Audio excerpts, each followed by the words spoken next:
Assalamualaikum warahmatullahi wabarakatuh. Perkenalkan, saya Putri Viana dengan NIM 250420204. Di kesempatan ini saya akan membahas tentang akhlak mulia Nabi Muhammad SAW sebagai teladan dalam Islam. Saya memilih topik ini karena akhlak itu sangat penting dalam kehidupan sehari-hari, terutama bagi kita sebagai umat Islam.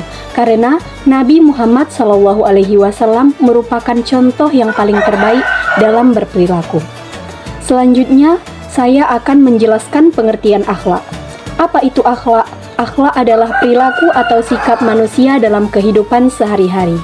Jadi, bagaimana cara kita berbicara, bersikap, dan memperlakukan orang lain, itu termasuk akhlak. Dalam Islam, akhlak harus sesuai dengan ajaran Al-Quran dan hadis. Jadi tidak hanya baik menurut manusia, tetapi juga sesuai dengan aturan agama. Akhlak mulia juga disebut sebagai akhlakul karimah, yaitu perilaku baik yang dianjurkan dalam Islam, seperti jujur, sopan, dan saling menghargai. Selanjutnya, kita masuk ke pentingnya akhlak dalam Islam. Rasulullah SAW diutus oleh Allah Subhanahu wa Ta'ala untuk menyempurnakan akhlak manusia. Artinya, akhlak itu memang sangat utama dalam Islam.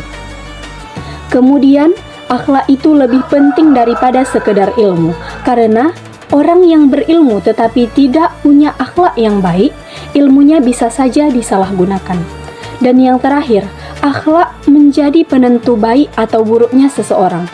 Jadi, seseorang tidak hanya dinilai dari apa yang dia tahu, tetapi dari bagaimana cara dia bersikap dan berperilaku dalam kehidupan sehari-hari.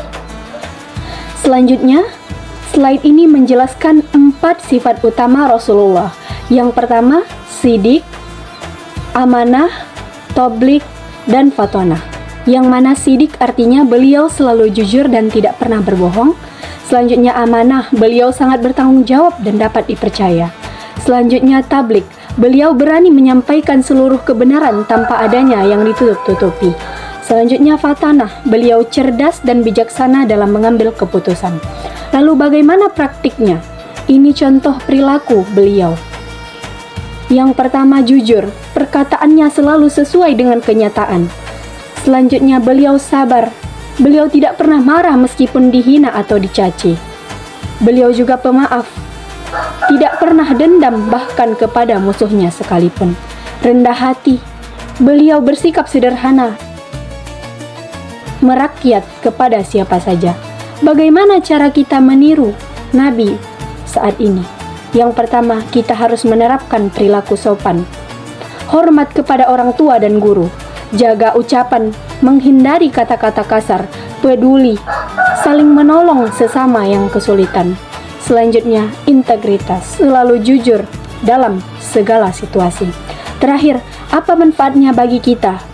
Dari segi ketenangan, hidup terasa lebih damai. Dari segi sosial, disukai dan dihargai banyak orang. Dari segi spiritual, tentu mendapatkan pahala dari Allah Subhanahu wa Ta'ala. Dan dari segi karakter, menjadikan kita pribadi yang jauh lebih baik. Sebagai penutup, kesimpulannya Nabi Muhammad SAW adalah standar terbaik dalam berakhlak. Aksi nyata yang harus kita tunjukkan adalah tugas kita bukan hanya untuk mengagumi beliau, tapi benar-benar mencontoh perilaku beliau dalam kehidupan sehari-hari. Mungkin hanya ini presentasi dari saya Putri Viana, mengucapkan terima kasih atas perhatian. Wassalamualaikum warahmatullahi wabarakatuh.